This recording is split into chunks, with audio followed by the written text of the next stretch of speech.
Hər vaxt xeyir olsun bütün tələbələrə, bütün traderlərə, bütün mənə izləyən iqtisadçılara buradan salam verirəm. Bugün yanvar ayının 22-si üçün olan texnoloji nəzər çatdıracağım. Yəni hər dəfə olduğu kimi ilk öncə mən fundamental faktorların bir neçə deyək ki, nüansını nəzərdə çatdırım. Yəni bildiyiniz kimi bugün bəzi xəbərlər var, yəni o da bazara yəqin təsir göstərəcək, amma görünür bazar euro-dollar cütlüyü deyək ki, xəbərləri qabaqlayıb, yəni iti sürətlə yuxarı qalxmasını gətirib çıxarıb.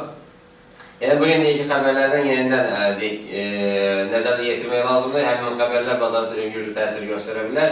Yəni bugün keçək ümumi qrafik üzərində sizə izah edim. Yəni hal-hazırda gördüyünüz kimi euro-dollar cütlüyündən söhbət gedir. Yəni euro-dollar cütlüyü deyək ki, səhər saatlarından iti sürətlə yuxarı qalxıb. Təbii ki, bu Yaponiyada səhər saatlarında Yaponiyada çıxan xəbərlərdən irəli gəlir. Yəni Yaponiya xəbərlər deyək ki, dollar cütlüyünü zəiflədir. Dollar yəni Frankfurtuna baxsaq, yəni və yaxud dollar Yaponiyada baxsa, yəni dolları zəiflədiyi üçün deyək ki, Avropada, Avrozonada bundan istifadə edib. Yəni iti sürətlə euro-doların qalxmasına səbəb oldu. Təbii ki, bugün korreksiyalar olacaq. Yəni korreksiyalar deyək ki, 1.33-38-yə qədər, yəni Fibonacci sisteminin 90-cı nöqtəsinə qədər ola bilər.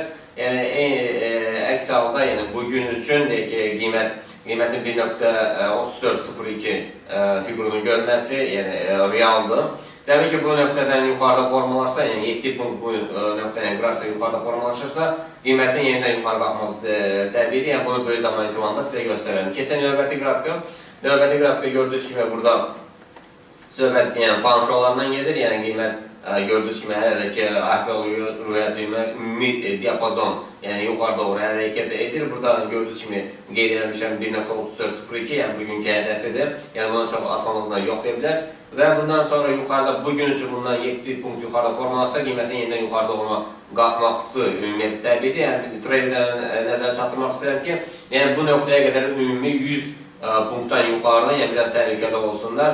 Təhlükəli, yəni ki, bu təhlükəli momentdir. Yəni elə bir vəziyyətdə bir çox traderlər yenidən burada bay əməklərinə deyək ki, üstünlük verirlər. Nə üçün? Yəni bundan öncəki deyək bu günə qədər o həmin hadisə ki, hansı ki 240 punkt hərəkətinə gətirib çıxartır. Yəni bu bir çox traderləri çaşdırır. Yəni qiymət gün ərzində stabil baxın, yəni 100, 116, 117 punkt hərəkədir. Bu missiyanı yerinə yetirəndən sonra bazarda deyək ki, korreksiyalar baş verir. Yəni bir çox traderlər elə fikirləşirlər ki, burada yenidən bay əməliyyatlarına və ya da sel əməliyyatlarına siqnal ola bilər. Yəni bu əməliyyatlara biraz deyək ki, təhlükəlidir. Yəni bunu fikirləşsinlər, yəni götür-qoy eləsinlər. Yəni hər belə hadisələrdə yəni əməliyyatlar açmasınlar.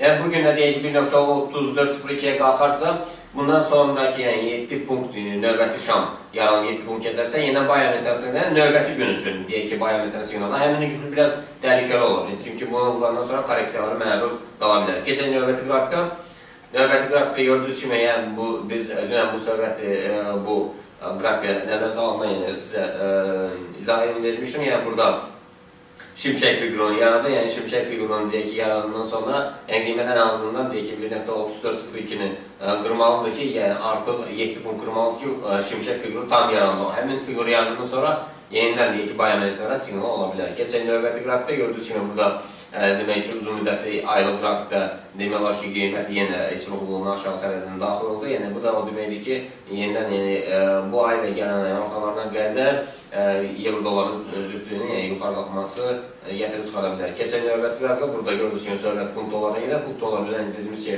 müqavimət dəstək xəttini qırdı, müqavimət xəttinə gəlib çata bilmədi.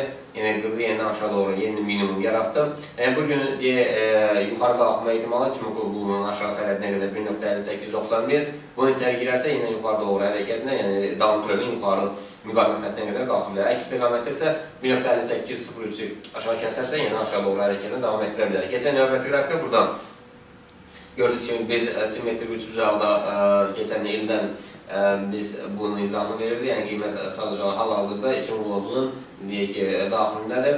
Yəni aşağı doğru sərhədinə qədər yaxınlaşa bilər. Yəni elə bu ortadan da yəni bir neçə növə bölünür. Yəni ortadan da qayıdıb yenidən yuxarı doğru hərəkətini davam etdirə bilər. Yəni üçün qulundan yuxarı çıxarsa yəni növbəti işamdan sonra yuxarı doğru, yuxarı müqavimət xəttinə qədər yaxınlaşa bilər. Keçən növbəti qrafika burada dollar, frank cütündən söhbət gedir. Təbii ki, Yaponiyada çıxan xəbərlər dollar frank cütündən aşağı səhər saatlarını saldı. Yəni bu da 1.92-92 fiqurun ətrafında fırlanır. Bunu aşağı kəsərsə, yeni aşağı doğru hərəkətini davam edir. Əks istiqamətdə isə 0.93-46 nöqtəsinə qədər qalxa bilər.